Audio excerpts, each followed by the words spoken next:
levanta el sol, la lluvia cae sobre la tierra. Que eres fiel veo en tu creación, cenizas cambias con belleza. Pones aceite de gran gozo en mí, llenas mi alma de alabanza. Soy como un árbol plantado para ti, mi devoción, mi corazón, mi devoción es solo para ti.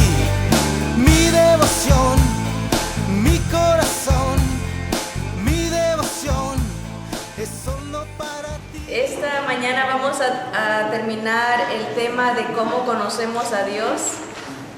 Y lo vamos a hacer a manera de resumen. La semana pasada en realidad tuvimos una clase muy bonita de conociendo a Jesús, ¿verdad? Él nos revela al Padre, Él es la imagen del Dios invisible. Y ahora queremos hacer un repaso por lo que hemos tenido pausas en las clases y también para beneficio de los nuevos hermanos que se añaden a través del YouTube, hermanos nuevos, hermanas que no han podido venir, así que estamos gozosos de hacer este resumen para, como decía Pablo le decía a las iglesias, para mí no es gravoso el repetirles lo mismo y para ustedes, para vosotros, decía él, es seguro. Sí, para que me puedan escuchar mejor. Gusto de verlas a todos, hermanas, y vamos a darle la bienvenida a los hermanos que nos escuchan por los medios de comunicación, de sociales, así que vamos a orar. Bendito Padre Celestial, te damos gracias por la frescura de estar en tu presencia, Señor, el aliento que recibimos de ti.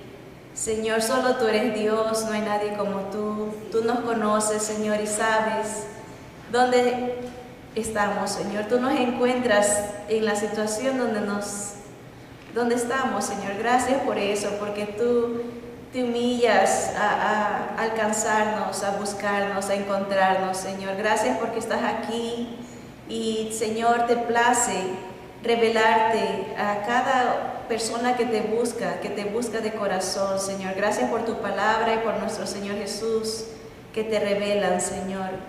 Nos revelan tu voluntad, nos revelan tu corazón, nos revelan, Señor, tu rostro. Gracias, Señor, porque te podemos ver por fe.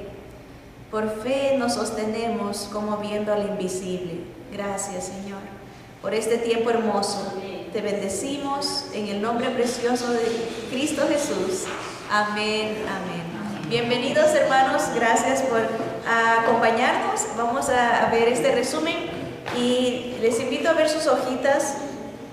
El día 5, ¿cómo conocemos a Dios? Es la pregunta y estudiamos que lo conocemos a través de las Escrituras. Él es revelado en la Biblia.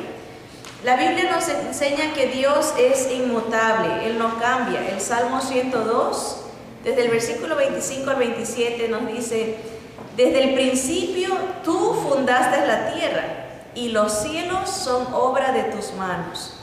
Ellos perecerán, los cielos. Miren, aquí se nos habla de cómo va a acabar el mundo. Va a haber, los cielos van a pasar, mas tú permanecerás.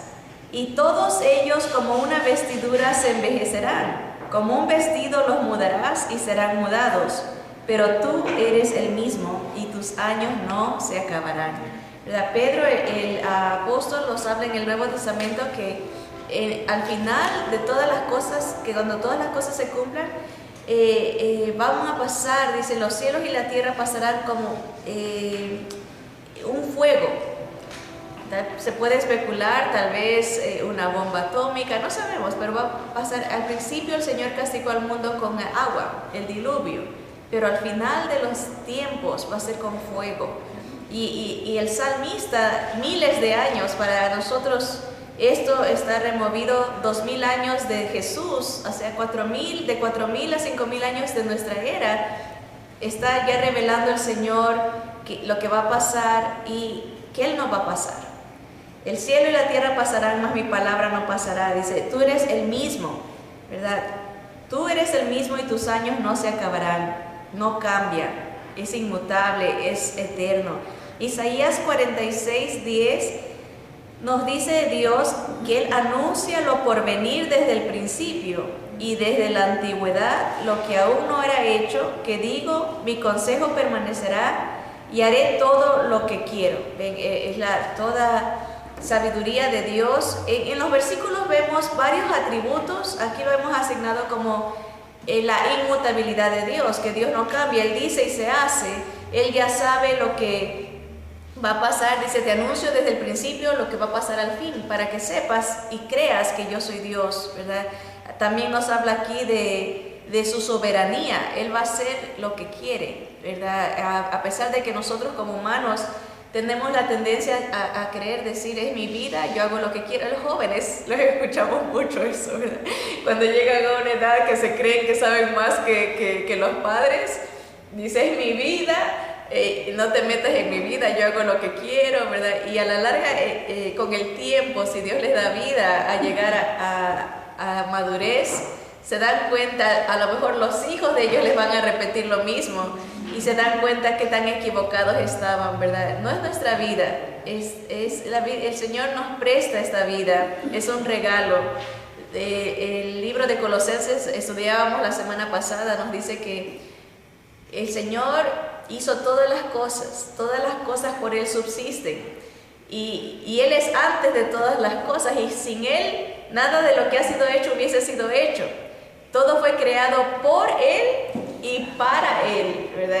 Somos de Él, ¿verdad? Obviamente como creación, ¿verdad? Pero las Escrituras nos hablan que nos convertimos en hijos de Él en el momento que recibimos al Señor como nuestro dueño, como nuestro Señor, como nuestro Salvador, ¿verdad? Todos somos criaturas de Dios, somos para Él y hechos por Él, pero somos hijos de Dios en el momento que lo recibimos a Él como nuestro Salvador y Rey. Así que vemos en Isaías que el Señor es soberano, ¿verdad? Él hace lo que quiere y obviamente lo que Él quiere siempre va a ser perfecto. Él no se contradice en sus atributos. Él es santo, es recto, es justo. Si Él hace lo que Él quiere siempre va a estar en verdad, va a ser en luz, va a ser de acuerdo a su carácter, ¿verdad? No es un Dios caprichoso que hace que es injusto, ¿no? Esa es la idea que tenemos que entender, ¿no? Que Él hace, su voluntad soberana es perfecta. Isaías 25:1 dice, Jehová, el nombre de Dios, tú eres mi Dios, te exaltaré, alabaré tu nombre, porque has hecho maravillas, tus consejos antiguos son verdad y firmeza, ¿verdad? Reconoce la constancia de que Dios no cambia, ¿verdad? Lo que Él dijo, los consejos son firmes, ¿verdad? Qué hermosa la palabra de Dios, tan antigua, miles de años, y hay una hermosura que no se caduca, no pasa, es viva, es eficaz, toca el corazón, cambia las vidas. El Evangelio es poder de Dios para salvación. No cambia, es permanente, es firme y es verdad. Santiago 1:16 y 17 nos dice, amados hermanos míos, no erréis. Toda buena dádiva y todo don perfecto desciende de lo alto, del Padre de las luces, en el cual no hay mudanza ni sombra de variación. Miren, aquí se nos describe al Señor, Él no cambia, Él es luz. Todo lo bueno viene de Él. Si nosotros pasamos por algo malo, no viene de Dios. Él puede permitirlas porque va a usar esas situaciones para sacar lo mejor de nosotros, el mejor enfoque de nuestra vida en Él, ¿verdad? A veces así podemos analizar por qué hay sufrimiento, por qué hay dolor, por qué hay pecado, por qué hay muerte, porque Satanás engañó y el pecado, así como el pecado entró por un hombre, por Adán, así mismo entró la muerte. Pero así como en un hombre entró la muerte, por un hombre entró la vida, nuestro Señor Jesús, y por la vida la resurrección, el poder sobre el pecado. Así que el Señor nos está diciendo, mira, yo no soy el que mando lo malo, yo lo permito en mi voluntad soberana porque sé que a través de esa situación te voy a enseñar muchas cosas de mí. Como Job decía, cuando él pasó por tantos sufrimientos, perdió todos sus hijos, perdió todos sus bienes, perdió su salud, perdió su esposa, perdió todo. Y él al final del libro dice, antes de oídas te había oído, mas ahora, después de esta prueba, mis ojos te ven, entiendo quién eres tú. Hubo una relación tan personal, tan estrecha, hubo una revelación. Las pruebas, las tormentas, son oportunidades para Dios manifestar su poder y revelarse a nosotros. Podemos ver la gloria de Dios a través de los problemas, pero Él no los manda. Por eso dice, toda buena dádiva y todo don perfecto, todo regalo perfecto viene de arriba, del cielo, del Padre de las luces, en el cual no hay mudanza, no cambia. Dios no es traicionero, no es infiel, no hay sombra de variación. Y estamos hablando de la inmutabilidad de Dios. El Dios de la Biblia no cambia. El Dios que nos inventamos, a veces la gente tiene diferentes dioses. Hay gente que cree en un Dios injusto o cree que Dios puede cambiar al antojo. Hay gente que dice, quiero que Dios me haga esto, que se haga mi voluntad, pero así no es el Dios de la Biblia. El Dios de la Biblia es inmutable. También Malaquías 3:6 nos dice, porque yo Jehová no cambio. Él mismo nos da esa descripción. Yo no cambio, por esto, hijos de Jacob, hablando de Israel, no habéis sido consumidos. En otras palabras, si Dios cambiara, porque está hablando de sus promesas. Él prometió que no iba a desamparar a Israel, que no iba a dejarlo. Por eso dice, si yo cambiara, los hubiese destruido. Pero como no cambio, por eso están todavía, no han sido consumidos. Y eso se aplica a nosotros. Es por la gracia de Dios. Porque uno falla, es imperfecto, desobedece, es infiel al Señor, es ingrato. Yo me acuerdo, hubo un tiempo que yo pensaba que una vez, ya les he comentado eso, en una reunión de oración, el pastor dijo, voy a dar 5 minutos para que cada cual ore en su tiempo de intimidad con el Señor y confiese si ha ofendido al Señor, los pecados que haya cometido, y sea un tiempo de reconciliación. Entonces yo cerré los ojos y empecé, dije, bueno, el lunes no hice nada malo, el martes todo iba bien, ¿verdad? El miércoles y cuando iba llegando el viernes, que era ese, dije, no puede ser, Señor, algo está mal en mí. ¿Cómo es posible que no encuentre ninguna cosa mala según he sido buena persona, no he ofendido a nadie? Dije, algo está mal. Y sí, con el tiempo el Señor me enseñó cuán pecadores somos en cuanto a pensamiento, ¿verdad? Desde que nos levantamos no enfocados en Dios. A veces, tengo que hacer esto, tengo que hacer el otro, y yo voy a hacer esto, es el puro yo. No reconocemos que todo viene de Dios. Nuestros pensamientos vuelan a pensar mal de otros, a juzgar a otros, a criticar a otros. Cada minuto ofendemos al Señor. Y creo que uno debe de reconocer eso. El Señor dice, mira, es por mí que no son consumidos. Es por Jesús, por su gracia, que no somos acabados, porque Dios es perfecto, no puede tolerar el pecado. Y eso debe de llevarnos a agradecerle cada momento. Gracias, Señor, porque todo lo que tengo es por tu gracia. No me lo merezco, pero tú me has dado habilidades, tú has abierto las puertas de un trabajo, tú me prodigas de salud, tú me bendices, todo es por ti. Gracias, Señor. Entonces es una manera de, mientras más reconocemos nuestra pecaminosidad, reconocemos su santidad, ¿verdad? Reconocemos sus atributos, su grandeza. Aquí nos estamos enfocando en su inmutabilidad, pero hay tantas cosas que hay que reconocer de Dios, el Dios de la Biblia. Así que mucho cuidado con la estaba viendo en inglés, hay una sola palabra que lo define, el self-righteousness, que una persona se siente perfecta, recta, justa. Pero en español estaba viendo la traducción, es la santurronería. Casi no lo usamos esa palabra, pero a veces somos santurrones, ¿verdad? Que sentimos que somos los mejores, no hay nadie como nosotros, y que hasta Dios tiene que darnos gracias porque nosotros nos acordamos de Él Es tremenda el orgullo, la vanidad que a veces tenemos, pero Dios nos enseña a través de las circunstancias, de los sufrimientos, de los golpes de la vida, a escoger el camino de la humildad para reconocerlo a Él como todopoderoso Señor, digno de la única alabanza. También estudiamos en nuestras clases pasadas que Dios es grande. Job 38:4, hablando de Job, tuvo una conversación con Dios y esto es lo que le dijo Dios, confrontándolo porque Job llegó al punto que se sentía muy perfecto. Yo no he pecado, yo no he hecho nada para merecerme este sufrimiento. Ustedes están mal, les decía a sus amigos, se estaba elevando, su corazón se rebeló. A veces las pruebas van a revelar nuestro corazón. No a veces, siempre revelan, pero a veces tenemos dificultad en identificar nuestro corazón en las pruebas. Las pruebas van a indicarnos si nuestro corazón está afirmado en Dios o afirmado en nosotros. Las pruebas van a indicar si nosotros dependemos de Dios o dependemos del mundo. Las pruebas son ese fuego que Dios usa para pulirnos, y a Job lo estaba purificando su fe, lo confronta Dios a Job y le dice: ¿dónde estabas tú cuando yo fundaba la tierra? ¿Te crees muy acá el todopoderoso, el perfecto? Házmelo saber si sabes, si tienes inteligencia, le dice Dios a Job. ¿Quién ordenó sus medidas si lo sabes? El de la tierra, ¿verdad?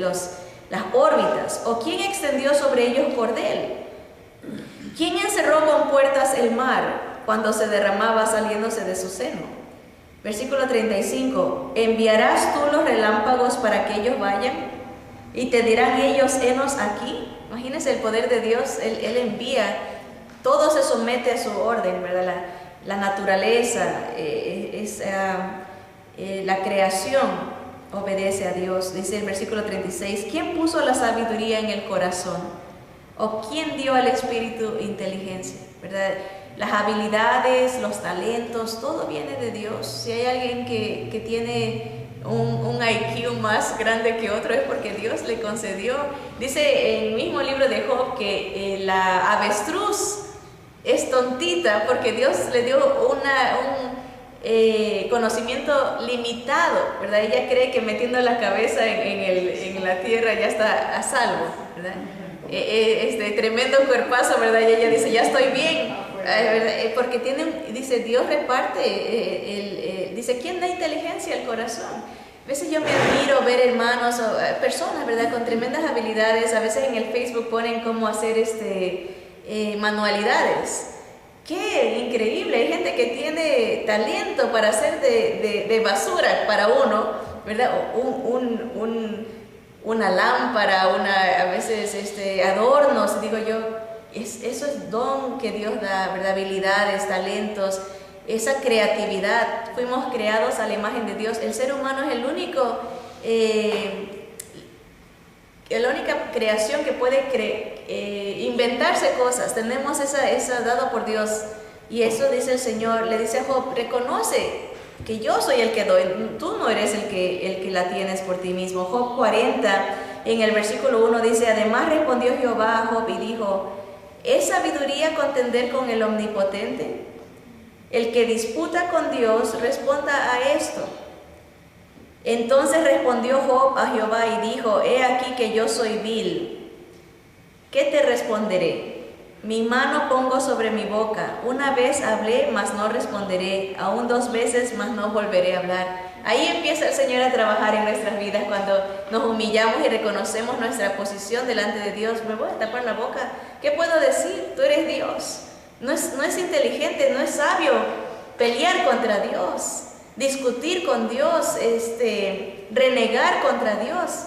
Dice Job, yo hice mal, me voy a callar mejor. Y en el capítulo 42 dice, respondió Job a Jehová y dijo, yo conozco que todo lo puedes y que no hay pensamiento que se esconda de ti. ¿Ven? Después de que Job se humilla, puede reconocer la grandeza de Dios. Todo pensamiento lo entiendes tú.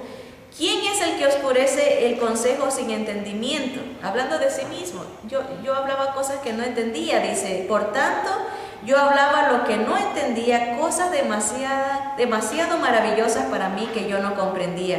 Oye, te ruego y hablaré, te preguntaré y tú me enseñarás.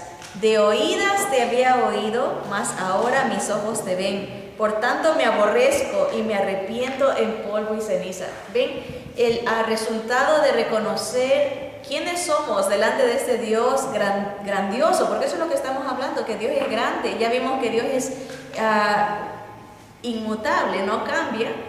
Él es grande, Él ha hecho todo. Ni nuestros pensamientos se esconden de su presencia. Él dice que las Escrituras, la mente de Cristo, escudriñan lo más profundo del corazón y penetran hasta las coyunturas, discierne las intenciones del hombre. Nosotros por fuera nos podemos ver bastante bien, bastante espirituales, bastante cercanos a Dios, pero Dios escudriña lo que el hombre no ve. El ser humano nos basamos a las apariencias, y a veces tenemos conceptos errados de qué es lo que le agrada a Dios. Hay gente que vive una vida prácticamente amargada, pensando que así agradan a Dios. No muestran gozo, vive todo apartado en el sentido de extraño, ¿verdad? Así como un ermitaño. Y el Señor dice, mira, yo no veo lo de afuera. Al mundo podrás impresionar y parecer muy santo, muy bien, pero yo te estoy viendo lo que piensas, lo que sientes. Yo entiendo tus intenciones. Antes de que hables, yo ya sé lo que vas a decir. Y eso Job dice, eso es algo demasiado maravilloso para mí. Mejor me callo, reconozco que tú eres Dios y yo me arrepiento, me humillo, ¿verdad? Esa es la reacción cuando uno tiene un encuentro con el Dios de la Biblia. Reconocer quién es Él nos lleva a reconocer quiénes somos nosotros y que lo necesitamos. Dice, me arrepiento en polvo y ceniza. En otras palabras, completa sumisión, quebrantamiento era lo que hacían los judíos. Echaban polvo, ceniza, era como un simbolismo de completo rendimiento. No tengo nada. También vimos en las clases pasadas que Dios es perfecto, es santo. Eso es lo que quiere decir la palabra santo. Es apartado, es único, es perfecto, es justo. El Salmo 5:4 dice, porque tú no eres un Dios que se complace en la maldad. El malo no habitará junto a ti. El Señor no puede, dice el libro de Habacuc, que Él no puede ver la iniquidad. Es santo, es perfecto. No puede un pecador entrar al cielo. Y déjenme explicarle esto, porque todos somos pecadores, por eso estamos destituidos de la gloria de Dios. No podemos entrar al cielo pecadores. Por eso necesitamos al Señor Jesús, el perfecto, santo Hijo de Dios, que nos cubra para que cuando Dios nos llame, vea a su Hijo y no nos vea a nosotros. Jesús, siempre hemos dicho Jesús, es el sacrificio de Cristo el que nos hace aptos, porque Dios nos declara justos en el momento que tenemos a su Hijo en nuestra vida. Por eso dice, ninguna condenación hay para los que están en Cristo, ¿verdad? Los que están en Cristo son nuevas criaturas. ¿Qué es estar en Cristo? Es la pregunta. ¿Es acaso ir a la iglesia? ¿Es acaso creer en Dios? Las Escrituras son bien claras que estar en Cristo es morir al mundo, morir a uno mismo, cargar su cruz cada día. Estar en Cristo es ser siervos de Él. Estar en Cristo es ser nuevos. Por Cristo podemos tener todas estas bendiciones. En Cristo somos adoptados, en Cristo somos perdonados, en Cristo somos aceptados, en Cristo se nos da una herencia, en Cristo somos sellados por el Espíritu Santo. La importancia de estar en Cristo, porque Dios no puede ver la maldad, no puede ver el pecado, y el malo no habitará junto a Él. Pero el que está en Cristo tiene la cobertura, es constituido justo, es constituido bueno, aunque no lo somos. Por Él somos revestidos, dice la palabra que somos renacidos, somos renovados en Cristo. También las Escrituras nos habla que Dios es Rey, y ese el Salmo 103, 19 dice: Jehová estableció en los cielos su trono. Un rey es el que tiene un trono, dice, y su reino domina sobre todos. Ese es el propósito de la venida del Señor Jesús, venir a establecer su reino. Por eso nos enseñó que debemos de orar: venga tu reino, sea hecha tu voluntad. Él quiere ser el Rey de nuestras vidas, el Señor, el que domina. Él quiere ser nuestro Rey, nuestro Señor, nuestro dueño. He notado que muchas veces la gente quiere un Salvador. Quiere el Salvador, a Jesús como Salvador, pero no lo quiere como Rey. Mucha gente dice: yo creo que Jesús es Salvador. Él murió por mí en la cruz, yo lo creo, pero no lo quieren como Rey. Y el Señor es Rey, Él quiere ser Señor y dueño. También hemos estudiado que Dios es digno y celoso de adoración exclusiva. Isaías 48:11 dice: por mí, por amor de mí mismo lo haré, está hablando Dios, para que no sea amancillado mi nombre, y mi honra no la daré a otro. En otras palabras, Dios cumple lo que promete por amor a sí mismo. A veces creemos, sí, que Dios nos ama, y sí, Dios es amor, pero Dios cumple todas las cosas por Él, porque Él es perfecto. Él tiene que poner su nombre en alto. Él no quiere que nadie pisotee el nombre de Él diciendo: oh, Dios falla, Dios es infiel. Él dice: yo no permito que se amancille mi nombre, no voy a dar la honra, la gloria a nadie. A nadie, ninguna creación es digna de adoración, solo Dios. Dios es omnipotente, omnisciente, eso quiere decir que todo lo sabe.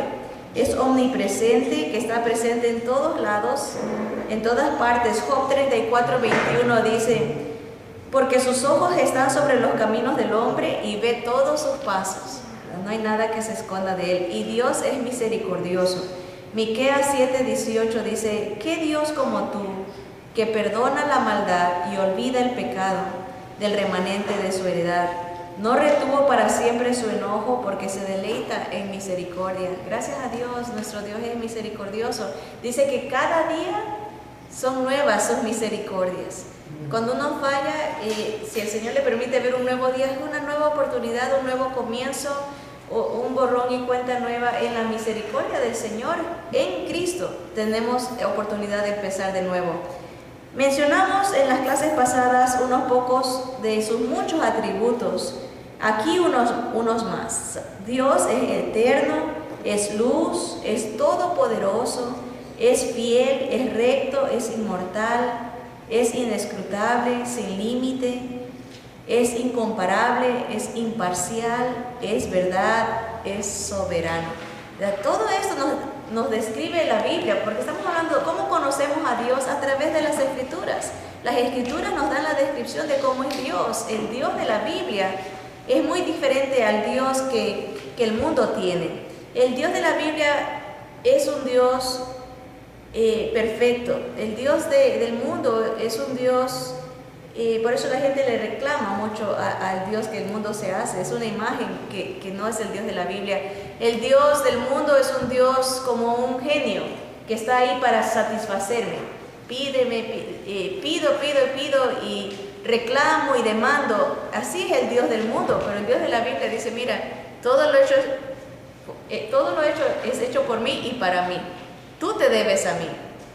A veces hasta en nuestras oraciones es como que Dios se tiene que someter a nosotros, y es todo lo contrario. Nosotros nos tenemos que someter a Él, adorarlo, magnificarlo, reconocerlo, glorificarlo en todas nuestras decisiones, nuestros pensamientos, ¿verdad? Ese es el Dios de la Biblia, que también se revela, hemos estudiado a través de Jesús. Podemos contemplar la gloria de Dios en su Hijo Jesucristo. La adoración a Jesús ha sido la gran señal de un verdadero creyente por los últimos 2000 años. Si quieren encontrar a alguien que verdaderamente conoce a Dios, van a encontrar una persona que adora a Jesús, que busca la gloria de Jesús, no la gloria personal, no la gloria de ningún otro, dice, ninguna otra persona, ningún líder, ningún pastor, lo que sea, no va a buscar la gloria de nadie más que de Jesús. Esa es la característica de una persona que ha encontrado al Dios de la Biblia. Juan 1:18 dice: a Dios nadie le vio jamás. El unigénito Hijo que está en el seno del Padre, Él le ha dado a conocer. Si usted dice: yo quiero conocer a Dios, búsquelo a través de las Escrituras y lo encontrará en Jesús. Es la única manera que se conoce al Dios de la Biblia. Jesús es la revelación de Dios y se revela para que lo conozcamos y rindamos a Él. En otras palabras, no se revela nomás para nuestro conocimiento y decir: ay, qué bonito, me gustó esto de Dios. La revelación que se encuentra en Jesús y en la palabra es para que nos impacte en nuestra vida de una manera que reconocemos la grandeza de Dios y nos rendimos a su voluntad, a su presencia, a su ser. Lucas 24:27 dice: esto dijo Jesús, comenzando desde Moisés, o sea, desde Génesis, y siguiendo por todos los profetas, les declaraba en todas las Escrituras lo que de él decían. Jesús empezó desde Génesis, Éxodo, Levítico, Número, Deuteronomio, a hablar todo lo que las Escrituras hablaban de él y en los profetas. Dice: y les dijo: estas son las palabras que os hablé estando aún con vosotros, que era necesario que se cumpliese todo lo que está escrito de mí en la ley de Moisés, en los profetas y en los salmos. ¿Verdad? Cuando lea los salmos dijimos: busque a Jesús. No aplique los salmos para usted, busque a Jesús en los salmos. Él mismo dijo: mira, a estos discípulos que no lo reconocían, que había resucitado, les empieza a decir: mira, la Biblia está hablando de mí, ahí me encuentras, ¿verdad? Y dice: y les dijo: así está escrito y así fue necesario que el Cristo padeciese y resucitase de los muertos al tercer día, y que se predicase en su nombre el arrepentimiento y el perdón de pecados en todas las naciones, comenzando desde Jerusalén. Ese era el plan, que la gente pueda encontrar a Jesús en las Escrituras, se hable de Él para que la gente se arrepienta, porque al conocer a Jesús nos lleva automáticamente a esa humillación. Él es Dios, yo no. Me humillo, ¿verdad? Y dice: el arrepentimiento y el perdón de pecados. Ese es el plan del Señor, que se predique a Jesús a través de las Escrituras. Hebreos 1, miren esto que es interesante, dice: Dios, habiendo hablado muchas veces y de muchas maneras en otro tiempo a los padres por los profetas, en estos postreros días nos ha hablado por el Hijo, a quien constituyó heredero de todo y por quien asimismo hizo el universo, el cual, siendo el resplandor de su gloria y la imagen misma de su sustancia, y quien sustenta todas las cosas con la palabra de su poder, habiendo efectuado la purificación de nuestros pecados por medio de sí mismo, se sentó a la diestra de la majestad en las alturas. Qué hermosa porción tan clara. Dios ha hablado de muchas maneras en otro tiempo, por sueños, hablaba por visiones, hablaba por profetas, tipologías, había cosas que proyectaban lo que iba a ser. Los sacrificios nos proyectaban a Cristo, la Pascua nos proyectaba a Jesús, ¿verdad? Los jueces nos proyectan a Jesús, los personajes de la Biblia nos proyectan a Jesús, todo son imágenes. De muchas maneras hablaba Dios en otros tiempos por los profetas, dice, pero ahora nos habla a través de Jesús. Hay gente que quiere conocer a Dios por revelaciones extrabíblicas.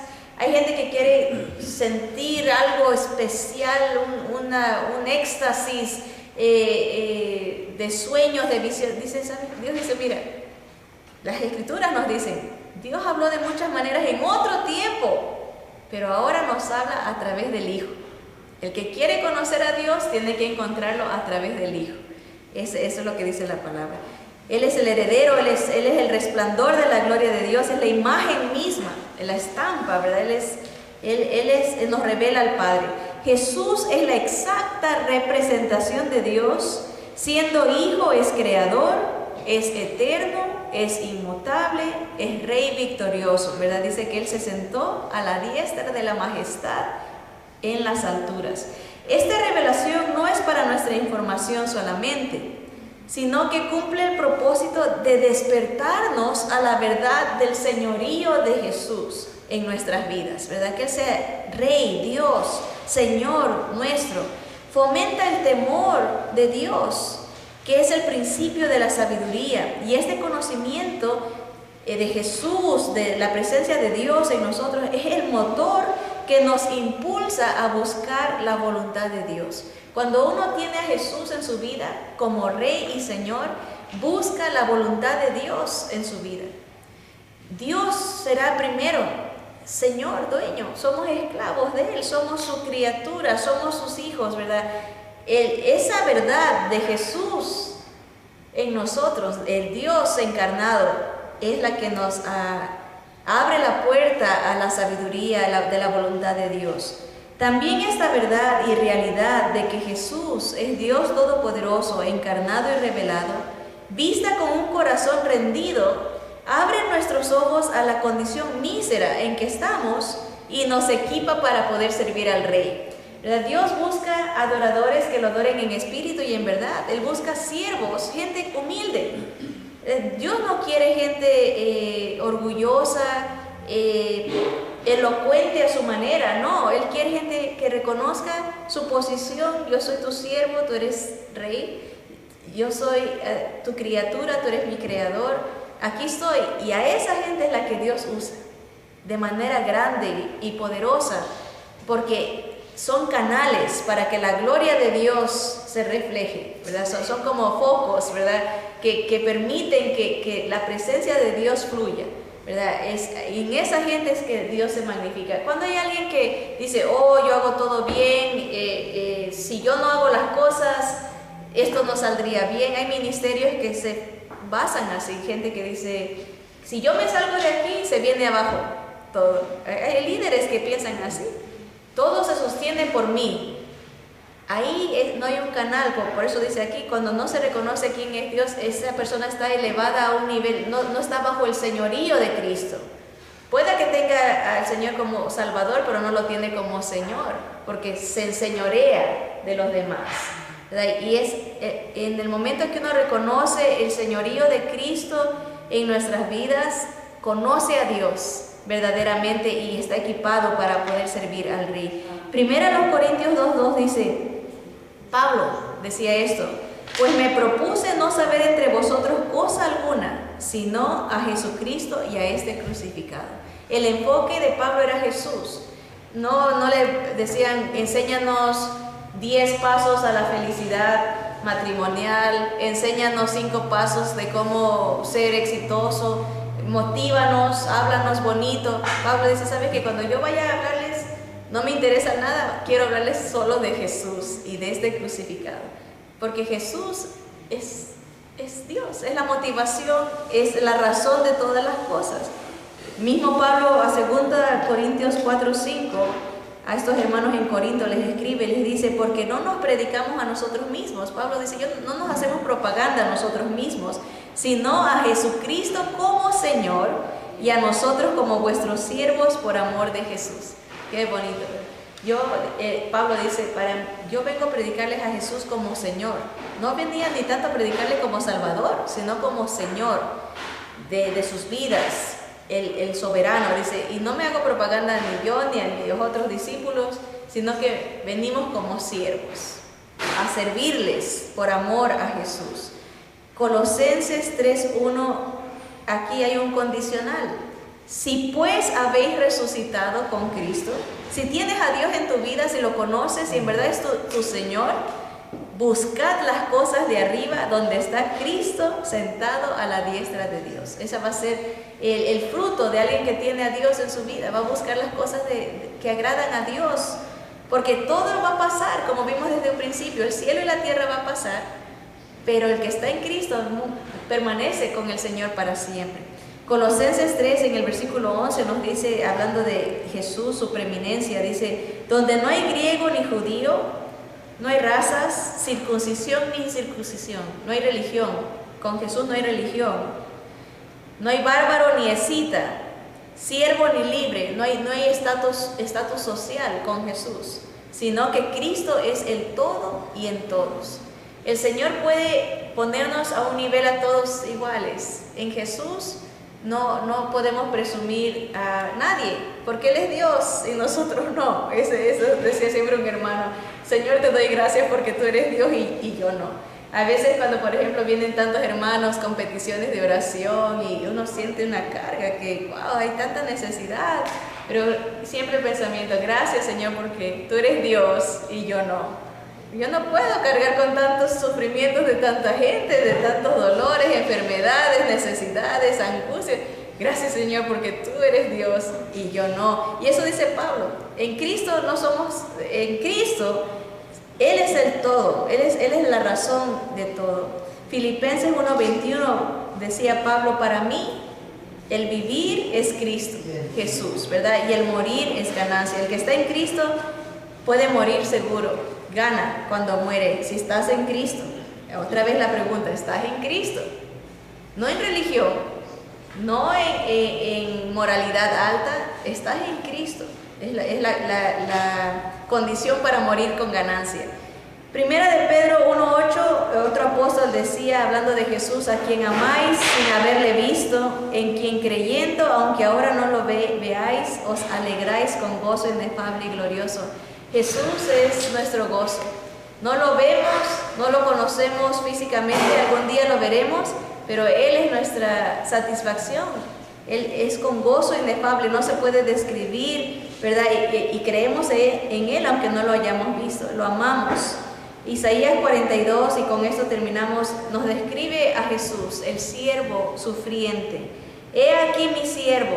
Mire cómo las Escrituras revelan a Jesús y Jesús revela al Padre. He aquí mi siervo, yo le sostendré, mi escogido, en quien mi alma tiene contentamiento. He puesto sobre él mi espíritu.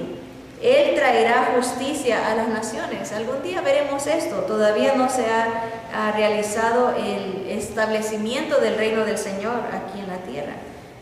No está muy lejos. De acuerdo a lo que estamos viendo en el mundo, se está dando como para que venga ya el Señor. Versículo 2 dice: no gritará. Ahora, pero antes quisiera aclarar, antes de que venga Él a reinar en las naciones, tiene que llevarse a su iglesia. Y eso lo va a hacer 7 años antes de venir a reinar a las naciones. Entonces, si el Señor viniera hoy y nos lleva, en esta tierra vendrán 7 años de castigo, lo que se conoce como gran tribulación, cambios geológicos.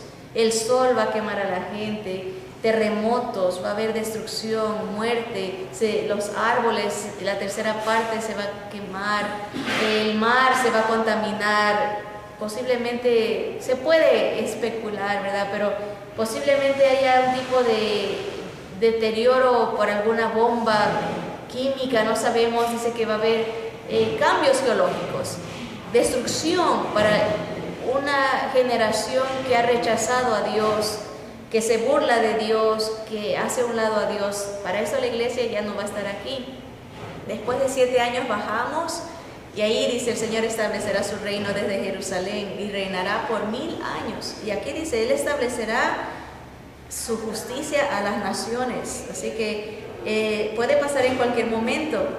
No gritará el Señor Jesús, no iba a alzar su voz, ni la iba a hacer oír en sus calles, no iba a ser escandaloso, no iba a quebrar la caña cascada, ni apagaría el pábilo que humeare. En otras palabras, no iba a despreciar a los que ya están golpeados, a los que eran desechados por los demás. El Señor no despreciaría. Él se iba a juntar con gente que deseaba encontrar a Dios, no importara su condición física o espiritual, pecaminosa.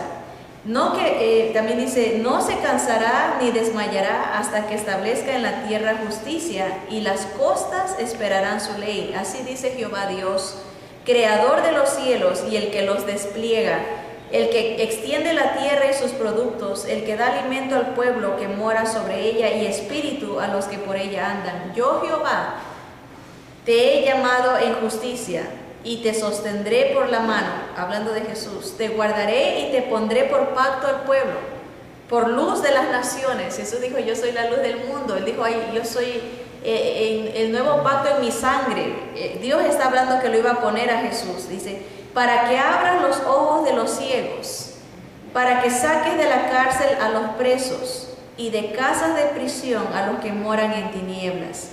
Yo, Jehová, este es mi nombre, y a otro no daré mi gloria ni mi alabanza a esculturas.